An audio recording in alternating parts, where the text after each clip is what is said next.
Quais os desafios para os professores em relação a esse desenvolvimento socioemocional proposto pela nova legislação? Como as habilidades sociais podem ser trazidas para esse diálogo de fortalecimento de vínculos na comunidade escolar? Olá, acho que a primeira pergunta é para vocês, certo? Mas eu vou tentar responder com base na minha experiência com os professores. E a minha experiência remonta lá para os anos 90. Eu queria voltar lá rapidinho, por uma única questão, vocês vão perceber já.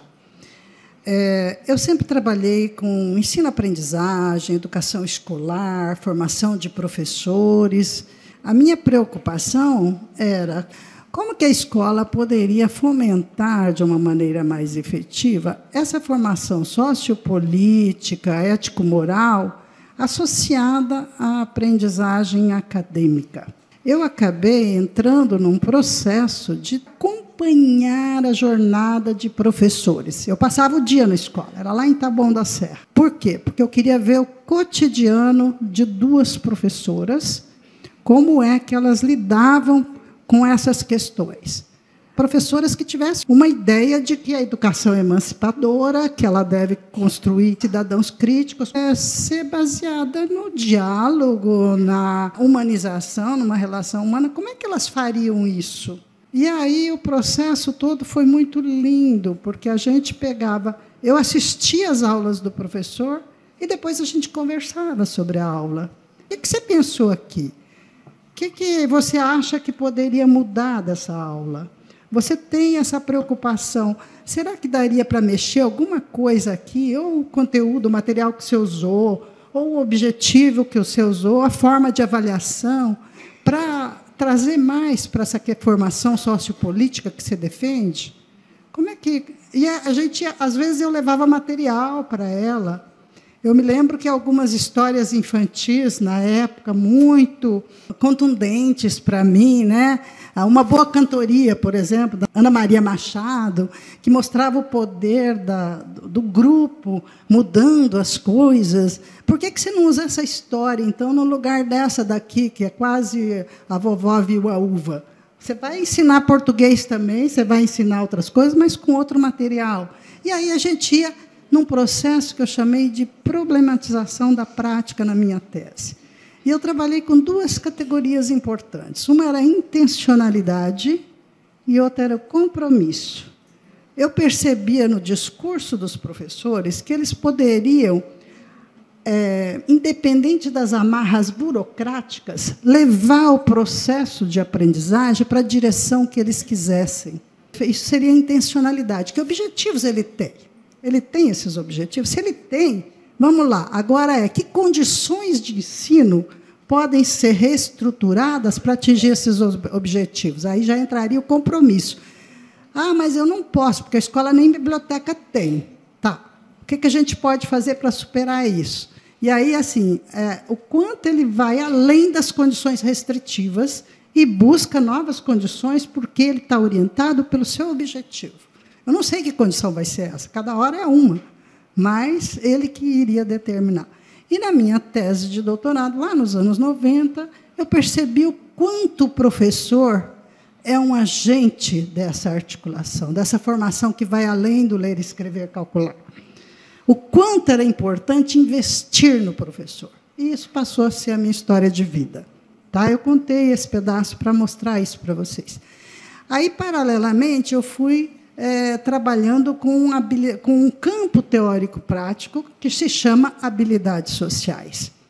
E eu estava muito preocupada, quando eu comecei a trabalhar com isso, com conexões com as demandas e necessidades da escola. Vamos ver se realmente habilidades sociais contribuem para a aprendizagem dos alunos ou não. E eu fiz muitas pesquisas sobre isso, meus alunos fizeram, e a gente foi percebendo que habilidades sociais eram um fator facilitador da aprendizagem. O aluno, era só observar, o professor, às vezes, sabia isso mais do que a minha pesquisa. Conversando com ele, ele percebia quem é a criança que não aprende. Não é aquela popular, aquela que conversa com todo mundo. Em geral, aquela mais tímida ou aquela que tem mais problemas internalizantes ou externalizantes, é aquela que tem mais dificuldade de se enturmar, de fazer perguntas em sala de aula, vou uma mais rápida. E aí, com base nessas questões todas, eu fui percebendo o quanto, além disso, a literatura já dizia que era um fator de saúde mental, o quanto tudo isso era importante como objetivo da educação escolar. E aí a gente estava numa época em que a gente tinha os sócios interacionistas, nós tínhamos, se a gente voltar mais para trás, a gente tem lá o Pestalozzi, o Rousseau, que já defendia a questão da afetividade na educação, e aí outros educadores brasileiros. E aí eu percebi que esses aspectos poderiam ser contemplados com um foco no social, interpessoal e emocional. E sempre eu entendi que a escola é um grande laboratório, um microcosmo da sociedade, como a Vera já tinha falado, e mais ainda, que a sala de aula era um microcosmo, ou seja, muita coisa que a gente pode fazer na escola toda, bacana, legal, projetos amplos. Só que, normalmente, quando a gente pensa em projetos amplos, a gente corre um risco.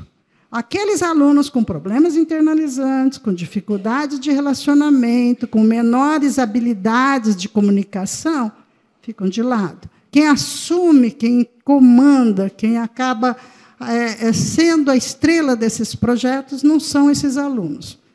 E são os que mais precisam. Então, a escola, para mim, era o laboratório ideal para o professor fazer o que eu falei agora há pouco, de vivências interpessoais, de trabalhar com desenvolvimento de habilidades de relacionamento, de autorregulação emocional, de lidar com as próprias emoções, reconhecer em si, no outro. E foi aí que a gente fez um projeto somente voltado para isso. Chama-se Habilidades Sociais na Escola, mediadas pelo professor. Que não é só habilidades sociais, aí é importante. O nosso foco não é a habilidade em si. Eu sou comunicativo, eu falo, eu sei me expressar, não é isso. Porque isso um político mal intencionado consegue, um negociante que quer trapacear o outro pode ter habilidades perfeitas. Nosso foco era competência social. E a competência social, para nós passamos a história acadêmica redefinindo o que é isso. Redefinindo para a questão da dimensão instrumental, que é conseguir o que você quer, mas a dimensão ética.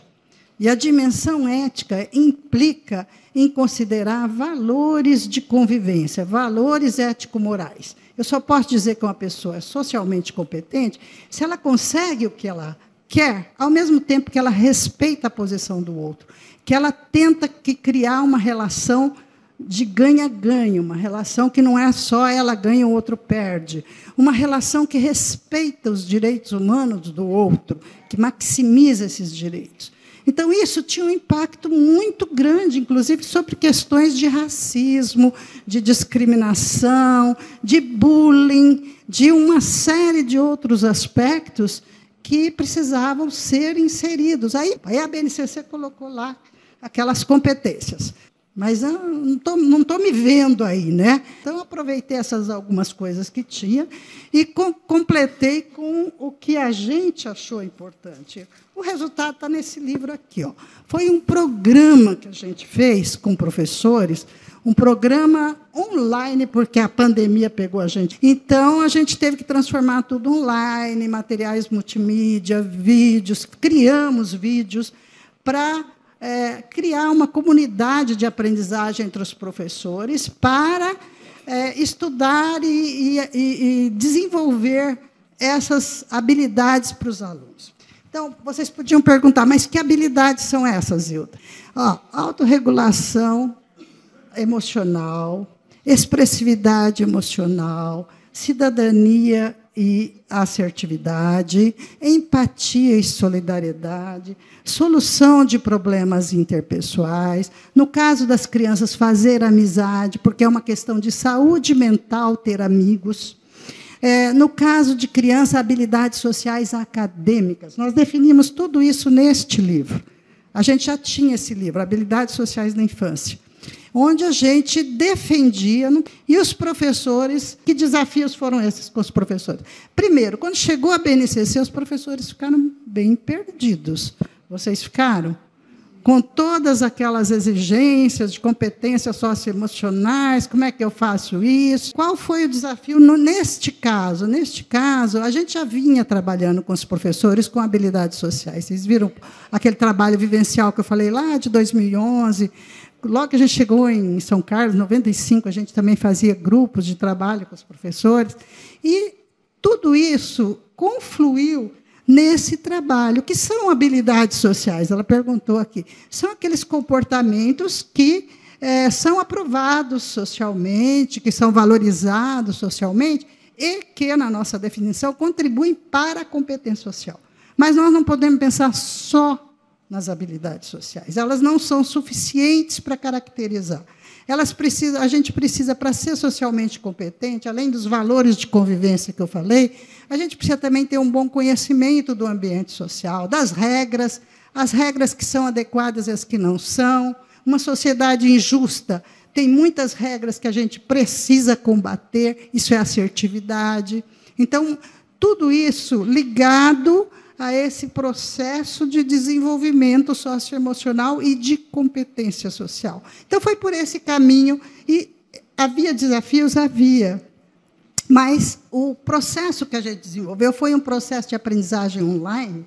E eu mostrei esse livro porque, depois de fazer todo o trabalho online, que levou uns 5 anos, e teve pesquisa, teve um monte de coisa, a gente resolveu colocar em livro. Mas como é que eu vou deixar os vídeos disponíveis para os professores? Aí entrou uma outra questão tecnológica. Agora vamos usar a tecnologia a nosso favor, não é? E a tecnologia a nosso favor, cheia de QR Codes que geram os vídeos que o professor pode acessar, olhar, responder, ainda fica armazenado lá, se um dia ele quiser um certificado de que ele fez aquilo, dá para fazer. Então, esse trabalho foi desafiante para os professores. Nós fizemos um trabalho com 40 professores, 20 inicialmente, porque a gente precisava ter dados de grupo controle, grupo experimental, essas coisas. E depois fizemos com outro grupo. E os professores gostaram muito. Então, foi uma coisa muito, muito agradável, porque por que é desafiante para o professor? Eu acho que a Flávia falou uma coisa importante. Às vezes, o professor precisa realmente desenvolver essas novas habilidades. A gente tinha também todo um conjunto de atividades de prática, reflexão, análise, prática, que precisavam ser desempenhadas na relação com os alunos. Então, os professores depois relatavam como é que eles fizeram, como é que foi a interação com os alunos, como que os alunos receberam tudo aquilo. Foi um processo realmente muito gostoso. É um trabalho que eu tenho o maior carinho, que eu gostaria que chegasse a todos os professores, na verdade, porque fica fácil. Alguns professores não participavam, porque eles falavam, eu não posso fazer essas sessões inicialmente presenciais. Mas, quando ficou tudo online, ficou bem mais fácil. Tecnologia a favor de novo, né? Isso. Bem, eu gostaria de dizer que a educação, basicamente, ela deve ser dialógica, deve ser um espaço de escuta. E isso daí, para mim, sempre foi uma coisa basilar. O outro aspecto é que a gente precisa cuidar da saúde mental do professor. Isto é a primeira etapa do nosso curso. O primeiro momento é o desenvolvimento pessoal, emocional, interpessoal do professor, por várias razões. Por causa da saúde mental dele, mas também porque ele é modelo para os seus alunos. A forma como ele lida com os pequenos percalços da vida escolar, com a forma como ele lida com o colega, que está ali do lado, é modelo de como lidar com diferentes situações interpessoais. Então, a gente tem, dentro do nosso trabalho, esse foco, primeiro no professor como pessoa, e depois o professor como um profissional na interação com seus alunos. Outro aspecto é que, quando a gente considera o professor, a gente considera essencialmente, eu falei em maestro hoje, e o outro termo que a gente usa é como mediador. Mediador do quê? Pensando nas propostas pedagógicas dos grandes educadores, mediador de interações educativas entre os alunos. Os alunos devem ser parceiros nesse processo de construção social de conhecimento e nesse processo de construção do desenvolvimento deles. Não dá para pensar o aluno desenvolvendo valores sozinho, isolado. Ele tem que fazer isso na interação com os outros, nos embates do dia a dia, na disputa por um brinquedo, na manifestação de raiva porque o outro discordou dele. Ele tem que saber lidar com tudo isso. E de uma maneira humana, de uma maneira dialógica, de uma maneira que ressalte o que ele tem de melhor. E as crianças todas precisariam ter oportunidades desse desenvolvimento, não só aquelas que já vêm prontas. O olhar do professor para os alunos que têm mais dificuldade, ele pode fazer isso de uma maneira excepcional. O bullying é um exemplo típico. Na Finlândia, um projeto chamado Kiva, em que o professor converte os alunos em parceiros no combate ao bullying. Isso é muito importante, é uma coisa possível. Nesse livro, nós temos um capítulo especificamente sobre prevenção e combate ao bullying, onde a gente discute como é que o professor pode fazer isso, o que ele pode fazer, o que está ao alcance dele fazer, e o quanto isso é importante de ser feito. A questão da relação com os pais, só mais um instantinho. A questão da família-escola, achei muito bonito o projeto de vocês. Eu acho que é isso, os pais têm que encontrar na escola o acolhimento em primeiro lugar. Não precisa nem ser só para falar dos filhos. Pode ser ir lá para aprender coisas novas, para ter um espaço de convivência.